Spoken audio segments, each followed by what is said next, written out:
Hi there and welcome. My name is Jordan and today I'm going to show you how to make a healing Peri bottle and how to use it. It is especially useful after having a baby, if you have any tender skin or any tears you're healing from. Also, if you have lichen sclerosis and are in the middle of a flare and have any cuts or abrasions, this is really helpful and will help heal any damaged tissue.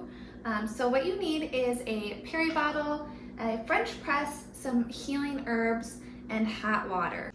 I really like this Peri bottle from Amazon. It's only like $8 and it comes with this hygiene bag and it packs down to a smaller size. And I've used this exact same one, not this Peri bottle, but like this brand for each of my pregnancies, and I really like it.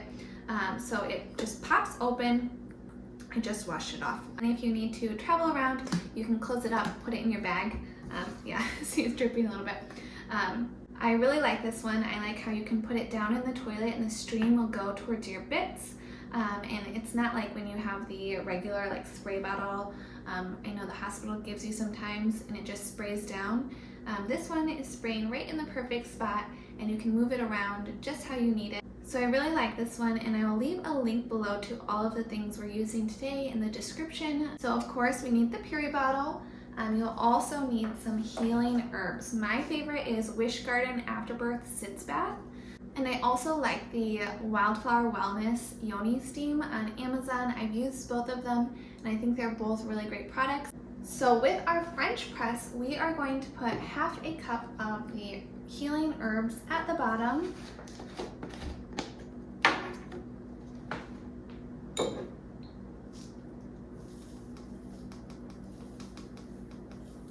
Got a little messy there.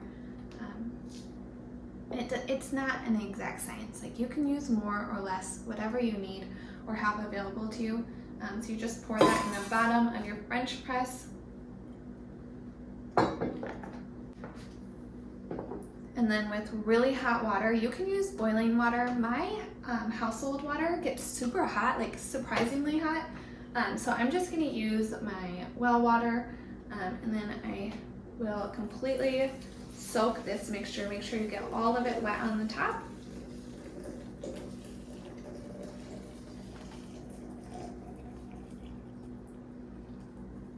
And you just fill it all the way up. So there we are. And then what you want to do is you want to cover it right away. So you're trapping all that steam from those healing herbs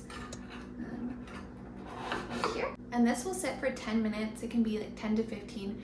Really, again, it doesn't really matter, just as long as it steeps for a while. Okay, we're back. It's been about 10-15 minutes and we're gonna go ahead and strain the herbs from the liquid. So all you have to do is press down. Make sure you get them all the way really at the bottom. Okay, and then you will fill up your Peri bottle about halfway.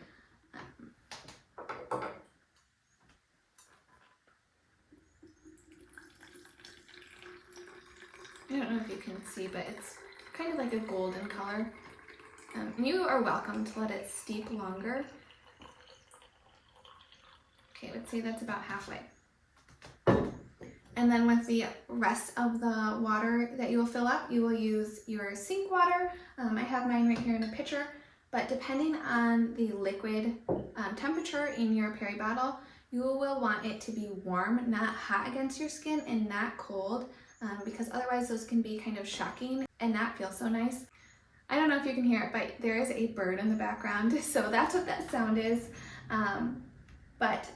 So if this water were still really hot for you, I would go ahead and use cold water. And as you use the liquid later on, because you still have like quite a lot in here, I would use hot water to even it out. But right now we're gonna just use kind of room temperature water to fill up the Peri bottle the rest of the way. And when you're using a Peri bottle, you'll wanna go ahead and use the full Peri bottle amount. And the idea is really to let your tissues soak in this healing liquid. If you've never used a Peri bottle before, especially one that is this style, when you go to the bathroom, you will tip this facing towards you in the toilet And this will, when you squeeze it, the stream will come out at your bits and you have complete control like where it goes. Of course you want to take the cap off. I just don't want to spill right now.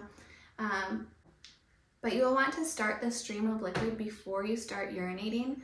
So start squeezing this, and as this is going, that is when you want to allow your body to relax and let your urine out. You're spraying the whole time, and when you're done urinating, you continue spraying, and that is your way of tapping or wiping. You don't really need to because this liquid is going to wash that all away. And the reason you want to keep spraying after you're done is so that none of that urine kind of gets in those cracks or cuts and it stings. So you'll continue the spraying, and then when you're all done, if you feel like you need to, you can tap dry, or you can just let it air dry and go right into your panties.